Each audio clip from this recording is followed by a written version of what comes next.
I'm Loz James, and this is the Content Champion Podcast, the digital marketing show that helps your business grow.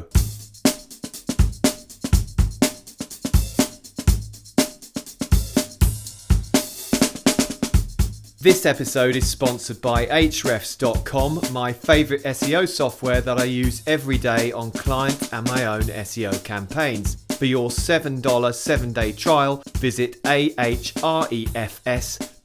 That's ahrefs.com. Hi guys, welcome to the Content Champion Podcast. On the show this time, I'm delighted to be talking SEO predictions for 2020 with world-renowned SEO, blogger, speaker, and online entrepreneur Matt Diggity. So without further ado, let's dive in. Thanks for coming on, Matt. Absolutely good to be here. Thanks for having me. Now, before we start talking about 2020 SEO predictions, could you share your backstory with us, please? Yeah, so backstory. Before I ever got into this SEO game, I was an engineer. Went to school, UC San Diego, for a bachelor's degree in electrical engineering, got my master's degree, and did that whole thing. And it was bloody torture for, I'd say, six to 7 years I was doing that. Nothing wrong with being an engineer, but there is something wrong with being in a cubicle 60 hours a week and seeing your whole life mapped out for you and just seeing the whole trajectory. So I think it was around 2009, I started to get stir crazy. And one of my buddies handed me the 4-hour work week and he was like, yo, check this out. There's other ways to make money in this world. And I was just like, okay, 4-hour work week. Yeah, right, buddy. Let's see. And I read it and I learned about, geo arbitrage. I learned how to make money online, just got my feet wet. Eventually stumbled upon SEO. And my first flavor of SEO that I got into was affiliate marketing. And for me, being such a time-famished engineer, the whole concept of passive income, you rank something high on Google, it's going to get traffic, you can make sales while you're sleeping. That one struck a chord with me. Combining that with a gamer type mentality where I was just like, I was a big World of Warcraft player. I love gaming, and I looked at Google search results as like a leaderboard. So it just had all these magical elements that just addicted me right off the bat, and I still do affiliate SEO to this day.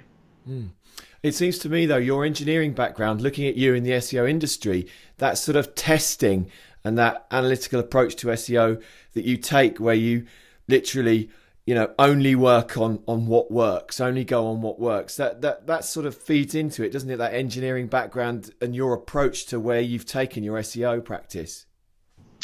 Yeah, I mean, so the interesting thing is when I first started off with SEO, I was just like, I don't know how anything works. I read some guides and it made sense. Okay, you're supposed to put these keywords here and you're supposed to do this kind of stuff, and then backlinks are supposed to happen. But the details, there was no real solid guide. The courses were very nebulous around then too. So I just started testing. I was just like, okay, we'll see what happens when we send these kind of links. Let's see what happens if I rearrange the title tag to put the keywords in the front or the back, or double count keywords, all this crazy stuff, which was good. And then I got into a zone where I started to feel comfortable.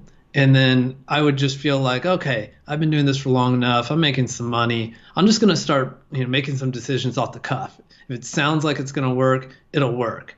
Next thing you know, I'm running software. I'm running SE Nuke. I'm running GSA. And I'm building links directly to the money site.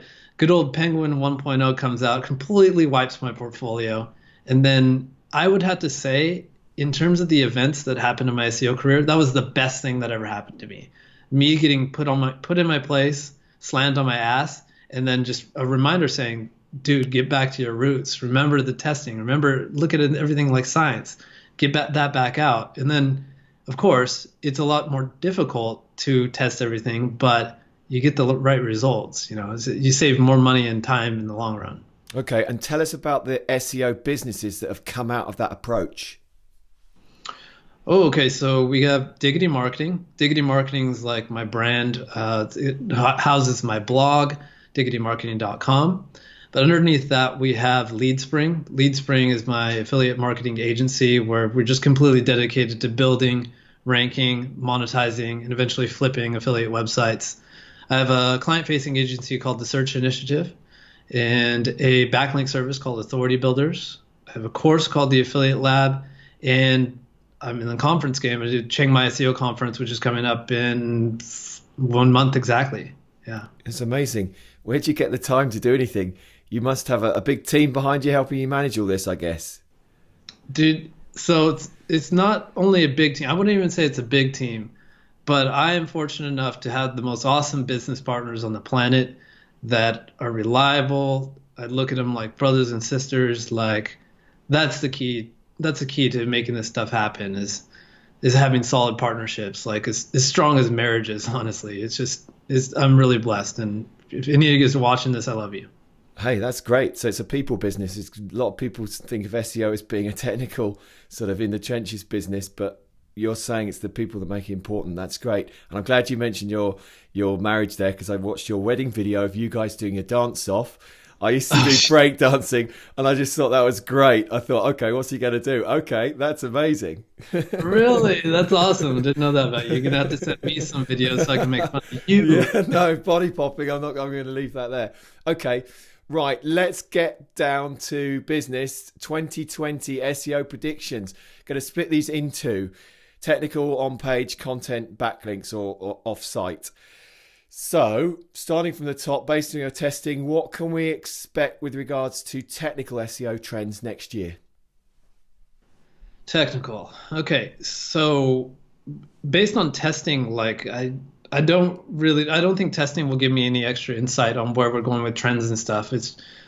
Testing is more for figuring out like what's happening right now and seeing response. But in terms of technical SEO, I think like what we can do is just look at trends. And I would say, the normal technical SEO stuff like managing crawl budget, making sure Google can crawl your site, looking at crawl depth, indexing bloat, keyword cannibalization. It's not like that stuff is going to become more or less important. It's just a thing that you should do well.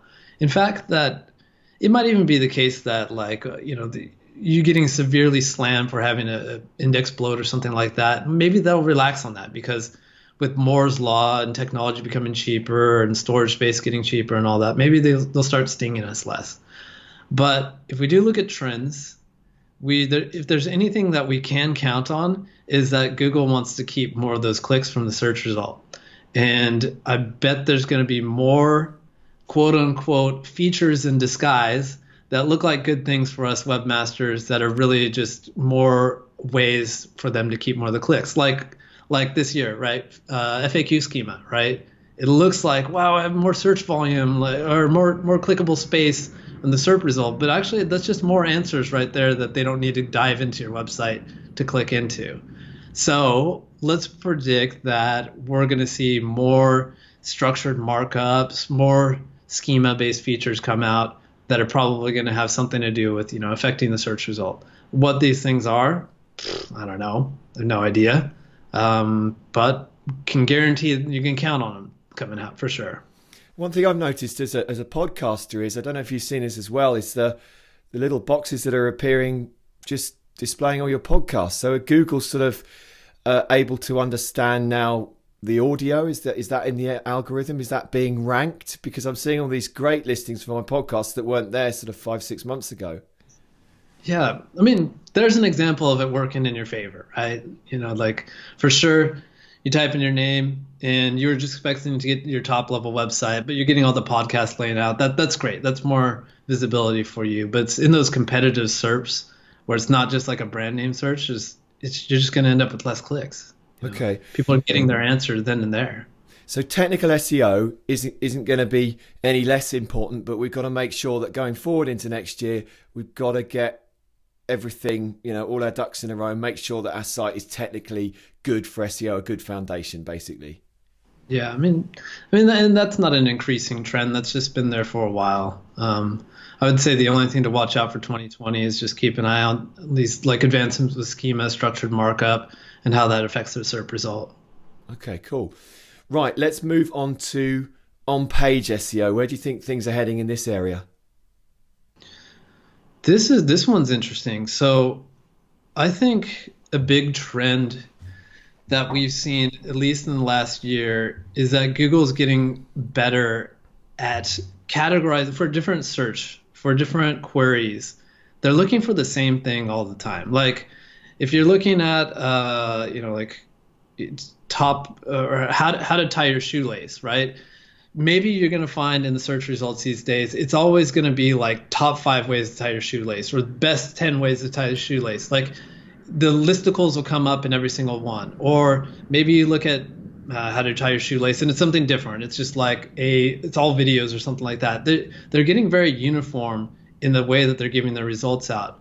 And when they're getting uniform, I mean, that's good. What they're doing from that is they're matching up search intent. They're making sure that what they serve on page 1 is kind of the same. They're giving some variety there, but it's all the same kind of format. You're not going to end up with some, I don't know, like how to wear left and right shoes backwards in the top 10.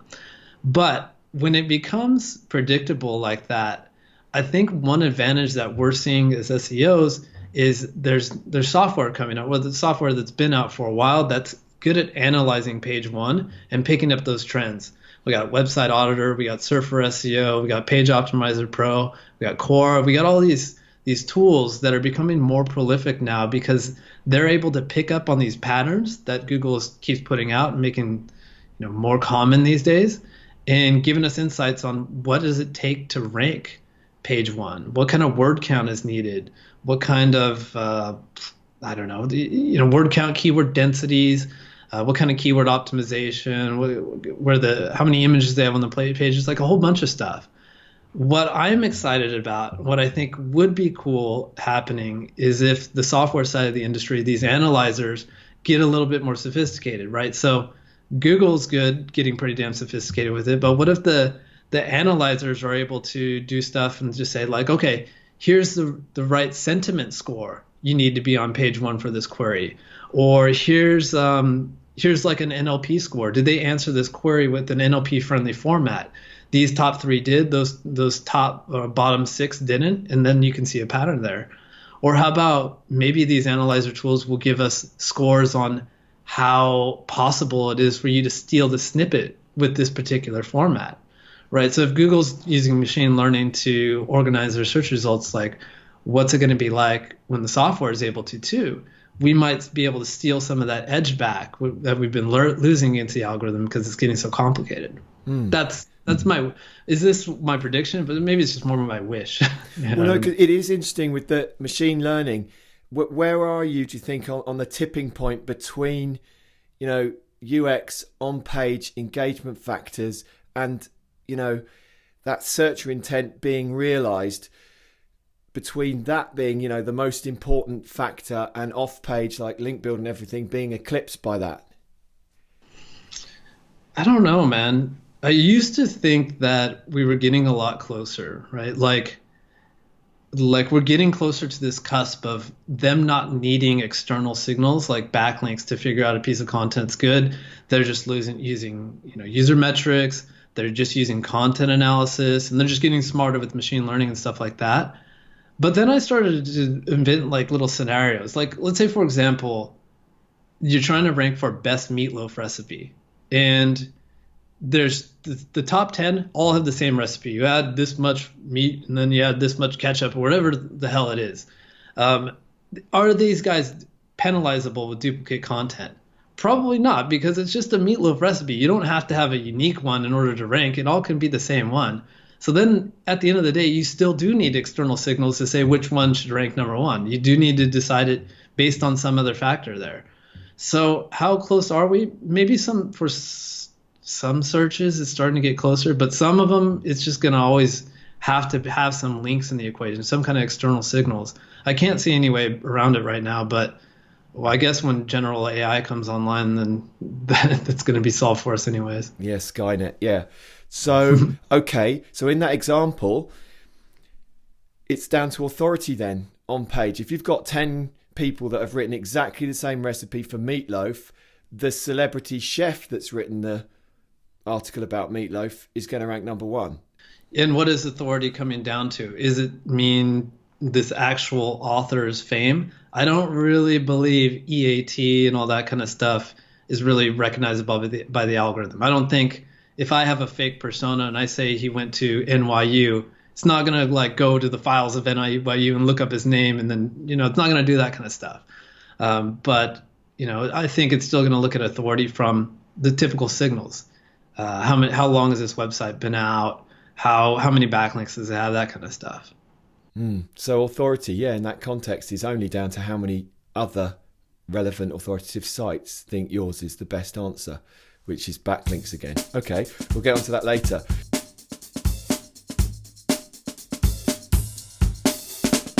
You're listening to the Content Champion Podcast, the digital marketing show that helps your business grow. This episode is sponsored by Ahrefs, my favourite SEO tool. For your $7 7-day trial, visit ahrefs.com. That's ahrefs.com. Right, content creation, content marketing, what we do here. What are your thoughts on, content creation and what will happen with this in 2020? Well, okay, so there's a couple. I'm an old dog, and I'm like, until this year, I've always just thought like it's all about just content websites, and that's the way people consume and stuff like that. And then I took a trip back home, back to California, and visited some of my family, met some of my younger relatives, and like the kids don't read a damn thing. Like, they haven't read an article their whole freaking lives. They don't read books. They listen to audiobooks. They listen to podcasts. They watch YouTube and shit like that. Like, so I think video is going to become even more prolific. It's happening now. You can already see that happening right now. Like, video content's easy to catch on, more easier than written content. But when the demographic of the world and the pie chart of the internet users becomes more of these teenagers and they start to grow up, it's going to be only video. It's going to be very predominantly video. So I think that's one trend we can continue to count on. And then here's another one. Like, I always kind of thought voice search was kind of bullshit, right? It's just like, how would I be able to find out anything of substantial value on voice? Then I got the freaking Google Home. I just felt like buying the thing. I'm too afraid to set it up in my office, by the way. I put it in the kitchen where it's not listening to me talk about bullshit. So it's in my kitchen, but it's so convenient. Like, hey, Google, how old is whoever? Or what's the best meatloaf recipe? Or set a timer for me for 15 minutes. Like, play Bruno Mars, or how old is Bruno Mars? Like, it's just like so crazy of convenience to just speak and be able to do your own thing at the same time. That this thing I thought was just a gimmick. It could actually start to take off, like, especially when I've gotten used to it. Started like talking to my computer sometimes and getting mad at it because it's not listening to me. So I can see us going that way, but I think we're very infantile right now. Some of these technologies, again, I agree. I thought, what could these be used for? But then you compare them to what is basically a list of, content, text, pages, and you're getting to a complete other dimension of what's possible. And I thought, what could these be used for? And then there's an advert with a blind lady who's asking questions and it's providing answers on the weather and things like that, things we take for granted. So yeah, that's a massive thing. And the video as well. Is that top of funnel in terms of people just, searching for very general things? Or are we saying that bottom of funnel content for like, more in-depth subject matter will be on video as well? Is that what you're saying? Man, so with video, I mean, I think you can get pretty damn close to bottom of funnel, because like one of the most popular video formats is unboxing. And what is that? That's another form of a review. It's one step before the purchase, right? I think it's pretty damn close already. In terms of voice, it's like not even in the funnel. Like, you could ask, what's the best ergonomic chair? It's just going to tell you. I can't make money off of that. It's just going to say it's the ErgoPlex 5000. But someone like me with an e-commerce store and affiliate site can't make money off that. They got the information they need. They'll go look for that later. There's no affiliate link in there with voice. So yeah, voice sucks, but it's reality. That's probably next 5 or 10 years it will grow. This might be a naive question. I did reference it with podcasting earlier. How advanced is the Google algorithm at taking content and meaning out of audio and video content? Out of audio and video. Yeah, I don't know. in terms of listing it, in terms of being able to quantify it after that. I don't, in terms of like, let's see, like, can it read our podcast and say like, okay, they talked about these 15 things. So if someone searches for that, I'm going to reference this podcast. I have no idea, man. I'm only barely breaking into the nuances of YouTube SEO, but from what I understand, it does listen to audio, and it does. I have some friends that are pretty involved in it, saying like, if I want to rank for what is SEO, I need to say the words "what is SEO" in the video. Like that's pretty trippy. So it's considering it. How much, I have no idea. Yeah. Well, that's definitely going to be something that expands in future, not just next year, but subsequent years. Okay, so content marketing, more video, and really kind of getting that search intent as well, isn't it? With answering the questions as well, which feeds into the on page. Looking ahead, then, backlinks off page. We've touched on this. Going to be as important as ever. What trends do you see developing there? Yeah, I mean, if we would have had this conversation 365 days ago, I'd be like, yeah, backlinks are becoming less important. But ironically, I feel like these last two updates, the one in June and then the roll in September, like I feel like these are very backlink related. I mean, I think these are the most compelling correlation studies I've seen have to do with having more links or having better links and stuff like that. And I've done a lot of investigation myself. Like I was dinged a little bit in July for one of our websites, and what I would see is like what I'd look for is keywords that were number one before, and then we dropped to number 3. So it's an easy thing to debug. You just see, okay, who moved into first and second? What's the differences? We had better content. We had better EAT. We had better lot of stuff. But they had more referring. They had either have more authority or they had more URL or referring domains to that exact URL. So I mean, I wouldn't say that's a widespread correlation study. That's me manually checking like 20 to 50 URLs, but I did see it come up a lot, and I've confirmed with like a lot of the people that are seeing this name. So I do think it's still in the game, and I feel like they turned up the volume with these last two updates. In 2020, what do I think it'll be? I think there'll be a more increased need for getting high authority links. So the links that are harder to get from websites with stricter editorial processes, higher domain ratings, whatever you want to call it, I think that's going to become more important. And you won't be able to simply hit your site with 1,000 medium trust and authority links. You're going to have to at least get some of those harder to get ones. Okay, so that's already a headache, isn't it, for webmasters and SEOs and internet marketers, getting more relevant, more high quality links than ever, becoming more difficult. That's going to be quite a problem when you're building links. How can we build links in that context to get that quality?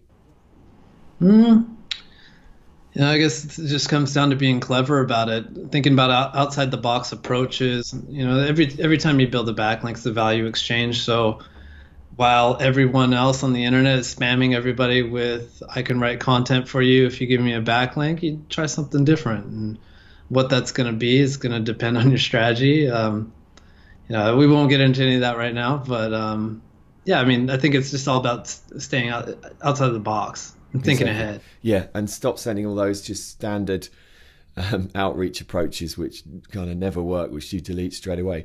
Okay, let's broaden things out a bit. Let's look at online marketing in general. What do you see happening in the wider industry in 2020? The grass is green, man. So this is pretty much like the thesis I'm going to talk about in my keynote for Chiang Mai SEO Conference. I think SEO has never been better than ever, and SEO has never been easier. Those are pretty bold things to say, but in terms of like how it's never been better is there's more shopping online. Like people are getting comfortable shopping online in every category. Food, people are shopping for food online. People are shopping for clothes more online. How crazy is that? Like no one even cares if their clothes fit anymore as long as they don't have to go to the shop, so there's more people shopping online. There's more websites online in general, which means more clients. And I mean, in the terms of affiliate SEO, like in affiliate SEO, more investments coming into the space, more people with money, more funds and stuff like that are getting into the space. So you're now able to flip affiliate websites for 40x monthly profit. That's crazy, right? If you get to a website making $10,000 a month, which isn't that much, you can sell that website for nearly $500,000. So it's never been more lucrative right now. But the challenge is is SEO easier? Not for most people, but if you can get past that barrier to entry, if you can get into the profitable zone, and if most importantly, if you can get testing and figure out what works on your own terms and just really get your systems and processes down, because it becomes more challenging, it weeds out a lot of competition, which actually means it's less red up at the top, if that makes sense. For sure. Okay, and how does that feed into your businesses and where they're going next year and in the future? What are you going to be focusing on? Well, first things first is really focused, and again, like I said at the beginning, it's like a people business for us. So hiring A players for key positions is always going to be the number one priority. But we're really optimistic about the future in this industry, so investing a lot. And so there's probably going to be a lot more mergers and acquisitions, at least in the agency space. My agency might buy some smaller agencies and get some more profit under the hood, more clients and stuff like that. Purchasing more websites. So with the affiliate model, we do a lot of buying websites rather than building them from scratch. Not interested in working on websites when they're in a sandbox phase where it's just wasting my time and resources and stuff like that. So buying more websites, and in the service space. So Authority Builders sells backlinks. We might end up taking on another service, maybe buying out a content provider or something like that. Not sure, but we're heavily investing into it. We really truly believe that the future is bright. And I guess one more thing that would change is, like, I've been completely about the flip model for over a year and a half, like building websites and selling them, Empire Flippers, FE International, whatever that might be. But now getting into this idea of building out a massive authority site for the long run. So something that, could sell if we wanted to, but we're looking to take it to the next level. We'll add in our own products. We'll add in our own influencers, wherever, to see where that will go. Is that because I don't believe in the flip model anymore? No, but it sounds fun. So that's the only thing, really. So really, the future's bright for SEO, as you say. It's great to hear. It's really positive, and the future's bright for your businesses and for the wider industry in general, really. I think so, man. I mean, I think it's a good place to be, and I got some family members that are getting into it. I'd be an irresponsible person if I didn't tell them that there's some risk to it. But at the same time, I think it's one of the best things you could be doing. This industry's awesome. It's a lot of fun to be in, and it's going to be around for a long time. Okay, fantastic. Look, thanks very much for coming on, Matt. Really appreciate it. Could you just remind us where we can find you online with all those business interests? Yeah, easy place is, Facebook. You can find my Facebook page, Diggity Marketing, Twitter at Matt Diggity SEO, and then YouTube, Matt Diggity's YouTube channel. Those are the best places to get at me. And yeah, they all have ways of reaching me if you need to get in touch. Well, that's fantastic. Thank you very much for coming on today. Really appreciate your time, and I wish you all the best with everything in future. Thanks so much for having me. This show has been sponsored by my favourite SEO tool, Ahrefs. For your $7 7-day trial, visit ahrefs.com.